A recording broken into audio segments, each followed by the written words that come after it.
Thank you for joining me today for this most special cooking episode where I'm going to be making my grandma's pierogi. So my grandparents were both European. My grandmother was born in Prague, Czechoslovakia, and my grandfather was born in Austria-Hungary. They both immigrated to the United States when they were very young, in their very early teens, and settled in Pennsylvania. And my grandmother was the most amazing cook. She didn't write any recipes down. My mom begged her to write down some of her best recipes, and let me show you how she wrote them. So this is her pierogi recipe. It says pierogi with sauerkraut and potatoes. Make egg noodles soft, cut in squares. Cook mashed potatoes, sauerkraut, mix when cold, saute in butter and onion. And it was like that because everything she did, she just like threw some flour in and threw these different things, and then she kind of mixed them around with her fingers, and she never measured anything. And it was amazing. I still can remember walking in her house and smelling these smells that I've never smelled anywhere else. They were just unbelievably delicious. And so I'm gonna try to do a fair imitation at best, and I hope you'll enjoy this episode. So my grandma started off by using 3 eggs, and what she did was she put the eggs in first, and she would whip those up until they were nice and creamy and mixed together really, really well. So we're gonna do it just like she did. I know some of the recipes tell you to put the eggs in a circle and all that. She never did that. She mashed up her eggs and whipped them up. So we're gonna do it like Grandma. So I'm gonna take a whisk, and I'm just gonna give this a nice stir. We're just gonna whip these eggs up by hand. Now, you can use a blender if you like, but I think this works just fine. So we're gonna blend away.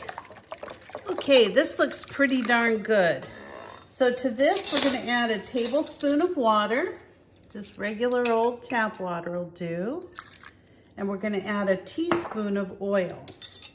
Now I'm using grapeseed oil, but if you prefer to use canola or what have you, I think anything will work. And give it another quick mix. Now this is where the magic happens. I'm gonna go ahead and mix in a cup of flour at a time. I'm actually gonna add a couple of cups of flour because I'm really not sure how much to add. We're gonna do it just like Grandma. We're not gonna measure, we're just gonna keep stirring it together. Now she did this with her hands. I'm gonna start with a spoon and then maybe go to the, using my hands to mix this. But she said to mix this until it was a soft dough. So this definitely is not quite there. We have 1 more cup, that's 3 cups. Okay, let's try this. I'm gonna go ahead and start kneading it with my hands. Now this isn't a dough that you really need to knead, but we wanna make sure that we can roll this out. It's not too dry and it's not too wet. We can always add a little bit more flour or a little bit more water. So I think this actually needs a little bit more water. I'm just gonna put a teaspoon. Let's see how that goes. The nice part when you have a dough that's too dry is you can always make it so that it's not as wet, but you can't really work it the other way real good. So we're just gonna keep mixing this up until we have a soft dough that comes together. Something we can roll out. All right, I'm gonna put just a tad bit more flour, but honestly, it's just so that it's not sticky. I think the other thing I'm gonna do is put this on a piece of sprayed saran wrap, and I'm gonna just stick it in the refrigerator, and I'll show you the next step. All right, so I'm just gonna put this in a piece of plastic and wrap it up just like this. And I'm just gonna throw it in the refrigerator. Now the next thing that we're gonna do is peel some potatoes. So for this recipe, I'm just using some regular russet potatoes. I'm going to just cut these into cubes. I've got some hot water here that I'm going to boil. And I'm gonna get this cooked up, and then I can get the rest of my items put together while these potatoes are cooking. And they won't take long. I'm gonna cut them into kind of small pieces. So I'm gonna cut them 8 potato slices to a potato because I want them to cook up relatively fast. So let me get these all peeled up and put on the stove, and I'll show you the next step. So I've peeled and diced about 8 medium to large potatoes, and I'm just gonna get these over the fire and get this all cleaned up. So now it's time to make our mashed potatoes. So these are my mashed potatoes. I'm gonna add a little bit, actually these are just the potatoes I got done cooking. I'm gonna add a little bit of butter. And I'm just gonna kind of mash around the butter. It's gonna melt really fast because these potatoes are very, very soft. So we're gonna get this butter all mashed in. And then you can use almost anything to make your mashed potatoes. I really like evaporated milk, so I'm gonna add a little bit of that. I had a little bit left over from another dish a few days ago. Give that a little mashing. Now, sometimes I use my blender. Today I'm just gonna mash them. It's pretty easy. I'm gonna add a little bit of milk. We want these mashed, but we don't want them super creamy because we want them to hold their shape inside of the pierogi. The pierogis, after we put them together, they're actually gonna be boiled and then they're gonna be cooked in butter and onions. So I think this will be good. Just add a little bit of salt and pepper to your taste. Now this dough has been resting in the refrigerator for a little while. And all I'm gonna do is take it out and I'm gonna cut it into 4 pieces. I'm not gonna do a huge amount at a time. I'm just gonna do a little bit at a time. All right, all I'm gonna do is put a little bit of flour down on my clean counter. And then I'm gonna add my dough to this. So this is gonna be really easy. You're gonna see. I mean, if you've never made pierogi before, you're gonna really enjoy this.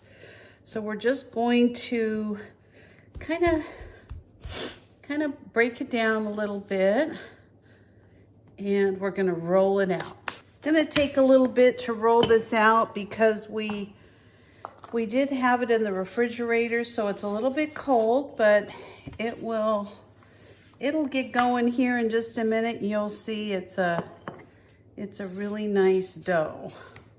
A rectangle or a square, the best you can. It's not gonna be perfect. All right, so all we're gonna do now is just cut this dough. We're just gonna cut these into little squares, just like so. Just take this little bit off. We can add it to this one. And then we are going to make our little pierogi squares.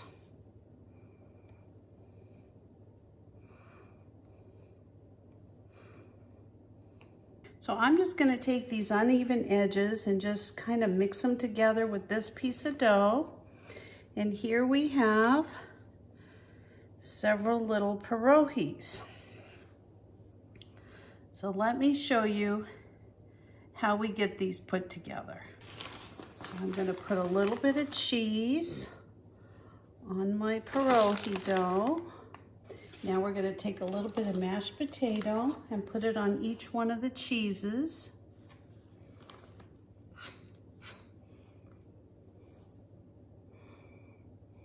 We're going to take our pierogi and pull it over onto itself. And you're just going to basically make this little pocket of goodness. Now I forgot how she did it. She kind of, I don't know, she kind of twirled it over on itself, kind of like this. And I can remember her pulling them down like this. And that's kind of how she did her pierogies. Now I'm going to take a fork and kind of put them together because I don't want them falling apart. And that's all there is to it. Just keep rolling these over on themselves. And a little bit of the potato came out on that one. And hers was the same way. I still can remember she would kind of hold them up and turn them over because they'd be so full. And so we're gonna do the same thing. Just kind of do this so it stays together. There, just like that. Now we're going to be making my favorite pierogi that there is. And I've never had anybody else make them this way besides my grandma. And that's sauerkraut and mashed potatoes. I don't know why this is such a good mix, but it is. It's good. And this is sauerkraut that I made last March. And if you've never made your own sauerkraut and you have access to cabbages, you should try them. It's so good. I'm going to link above an area that you can put together your sauerkraut. And I realize you haven't been able to see anything I've been working on. Oh my gosh, you've just been watching my head the whole time. So we're just putting our sauerkraut on top of our potatoes. Not a lot. You can tell just a little tiny bit. We want these still to be able to seal. So we're going to pull some of these over on themselves. Start at one end, work our way around. Wish I had my grandma here to show us how to do this better. She was very hard to understand because she did learn English here, but it was very broken English. And my grandfather was even worse. You could hardly understand a word he said. So these are the pierogis. I'm just going to cover them for now and put them in the refrigerator. These are the sauerkraut ones. As you can see, I made these kind of like little circles, and these are more like little triangles and squares. So I will finish working on these when I get back. I've got to run. So the next thing I'm going to do is get a pot of boiling water going. Now I'm only cooking 2 of these because the rest of them I'm going to be taking to different events. But I just want to show you how easy they are to cook. So I just drop them in the boiling water. Just give them a little stir so they don't stick to the bottom. So it's been about 5 minutes and my little dumplings are starting to float. So they look like they're just perfectly cooked to me. So I'm going to turn the stove off and I want to drain the water out of these. In the meantime, I'm cooking up a little bit of butter and onions, just like so. And I'm going to strain these little dumplings. I'm just going to let them sit there and drain for a little bit while these onions cook up. And I'm only cooking just a handful of onions, maybe 2 tablespoons, because like I said, I'm not making too many of these pierogis. And so all I'm going to do while they're continuing to cook is just put my pierogis right in there. And I'm just going to fry these up with the onions. Now when my grandma made these, honest to goodness, she would make, I don't know, a big pot of boiling water, and then she would have the pierogis in a huge cast iron skillet cooking up, and oh my gosh, this just brings back so many memories. I can't even begin to tell you. Now I'm just going to turn this over a little bit. Yep, these are exactly like my grandma made them. Just want them a little bit brown. The onions are nice and brown. We're just gonna brown this other side for a second, and these are done.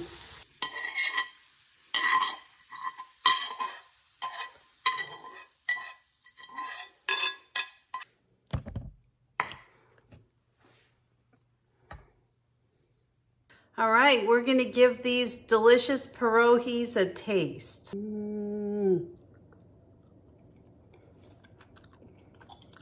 Wow. I'm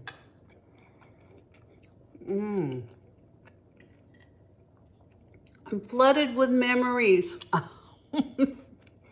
They're so good. We're gonna have these on Christmas Eve.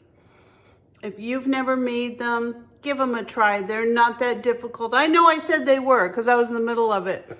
But now that I'm eating it, they're not. They're not hard at all. So give them a try. I hope you enjoy another one of my family's famous, delicious European treats. They're delicious. Thank you so much for watching. Bye-bye.